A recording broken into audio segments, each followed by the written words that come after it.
Hello అందరికీ. రెగ్యులర్గా రాగులతో దోశలు, ఇడ్లీలు మాత్రమే చేస్తుంటారు కదా. ఒక్కసారి ఇలా ఉప్మా ట్రై చేసి చూడండి, చాలా బాగుంటుంది. దీన్ని పల్లి చట్నీతో సర్వ్ చేశారంటే పెద్దలతో పాటు పిల్లలు కూడా ఎంతో ఇష్టంగా తింటారు. ఉప్మా తయారు చేయడానికి నేను ఒక ప్యాన్ తీసుకున్నాను. ప్యాన్ బాగా వేడెక్కిన తర్వాత ఒక 2 స్పూన్ల ఆయిల్ వేసాను. ఇందులో ఆయిల్ బాగా వేడెక్కిన తర్వాత ఉప్మా రవ్వ 1/2 కప్ తీసుకున్నాను.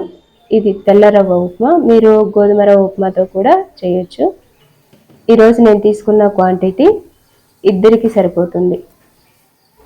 దీన్ని బాగా మీడియం ఫ్లేమ్లో ఉంచి బాగా ఫ్రై చేయాలి. ఎంత రవ్వ తీసుకున్నామో అంతే క్వాంటిటీలో రాగి పిండి తీసుకొని రెండింటిని మీడియం ఫ్లేమ్లో ఉంచి బాగా ఫ్రై చేయాలి. బాగా కలుపుతూ అడుగు మాడకుండా కొంచెం ఫ్రై చేయాలి స్లోగా. ఒక 2-3 మినిట్స్ పడుతుంది. కలుపుతూ ఫ్రై చేసుకుంటే బాగుంటుంది. తర్వాత దీన్ని ఒక కప్పులోకి తీసుకొని పక్కన ఉంచుకోవాలి.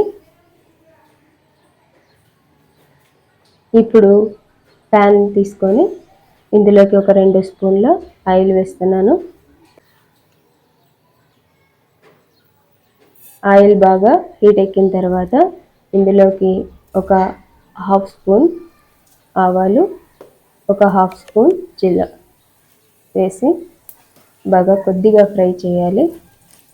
ఇందులోకి తరిగిన కొత్తిమీర, కరివేపాకు కూడా రెడీగా ఉంచుకొని దాన్ని కూడా వేసేస్తున్నాను. ఈ మూడింటిని కలిపి 1 నిమిషం పాటు అలా ఫ్రై చేయాలి, పచ్చివాసన పోయే వరకు. ఇప్పుడు ఇందులోకి కొద్దిగా పచ్చిమిర్చి, కొంచెం సన్నగా తరిగిన ఎర్రగడ్డ ముక్కలు కూడా సన్నగా తరిగిన వేస్తున్నాను. రెండింటిని బాగా ఫ్రై చేయాలి. ఇప్పుడు ఇందులోకి కొంచెం క్యారెట్ ముక్కలు, అలాగే బఠానీలు, పచ్చి బఠానీలు, ఇవి తొందరగా ఉడికిపోతాయి. కొంచెం టేస్ట్ కూడా బాగుంటుంది ఉప్మాలోకి.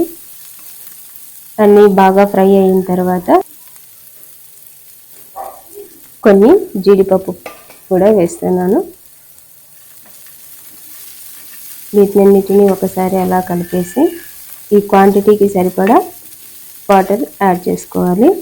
ఏ కప్పుతో అయితే మనం రవ్వ తీసుకున్నానో అదే కప్పుతో 3 కప్పుల వాటర్ వేస్తున్నాను.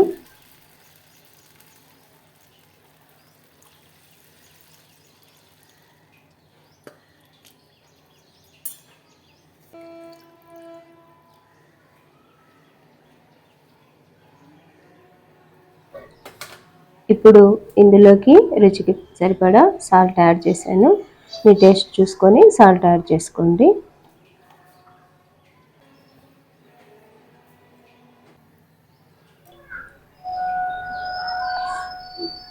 ఇది బాగా బాయిల్ అయ్యేంత వరకు ఉడకనివ్వాలి. ఇప్పుడు కొద్దిగా పాలు యాడ్ చేస్తున్నాను. రెగ్యులర్గా ఉప్మా చేసేటప్పుడు కొంచెం పాలు యాడ్ చేసామంటే ఉప్మా మరింత టేస్టీగా, సాఫ్ట్గా ఉంటుంది. ఇప్పుడు బాగా ఉడుకుబట్టిన తర్వాత నీళ్ళు బాగా మసలకాగే టైంలో మనం ముందుగా వేయించుకున్న రవ్వ కొద్ది కొద్దిగా వేస్తూ కలుపుకోవాలి, లేకపోతే మొత్తం ఉండలు కట్టేస్తుంది. ఇలా వేసుకున్న తర్వాత బాగా కలిపెట్టాలి, లేకపోతే ఉండలు ఉండలుగా తయారైందంటే ఉప్మా అసలేం బాగుండదు. ఇలా చూసారా, అస్సలు గడ్డలు లేకోకుండా స్లోగా మీడియం ఫ్లేమ్లో ఉంచి బాగా తిప్పుతూ ఉడికించుకోవాలి. ఇప్పుడు దీన్ని ఒక బౌల్లోకి సపరేట్గా తీసుకొని సర్వ్ చేసుకుంటే సరిపోతుంది.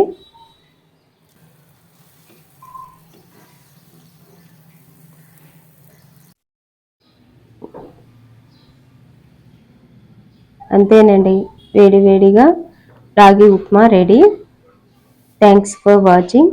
వీడియో నచ్చితే లైక్ చేయండి, షేర్ చేయండి.